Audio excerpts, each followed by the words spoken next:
ৰাজনৈতিক দল সংগঠন আছে সকলোকে আমি সকীয়াই দিব খুজিছোঁ যাতে আগন্তুক দিনত গোৰ্খা তচ্ছল্যতম মন্তব্য নিদি গোৰ্খাসকলৰ ইতিহাস তেওঁলোকে পঢ়ি শুনি বা জানি বুজি মন্তব্যবোৰ আগবঢ়াওক।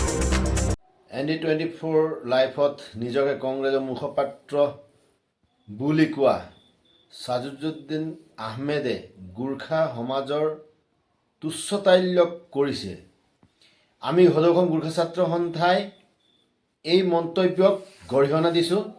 কংগ্ৰেছৰ সভাপতি গৌৰৱ গগৈ ডাঙৰীয়াক আমি ক'ব খুজিছোঁ তেওঁক নিলম্বিত কৰিলে নহ'ব, তেওঁক সদস্যৰ পৰা তেওঁক যাতে অতি শীঘ্ৰেই তেওঁক বহিষ্কাৰ কৰে আৰু গোৰ্খা সমাজক যি মন্তব্য তেওঁ আগবঢ়াইছে এই মন্তব্যক লৈ তেওঁ নিউজৰ যোগেদি তথা ND24 লাইফৰ যোগেদি তেওঁ ক্ষমা বিচাৰিব লাগিব।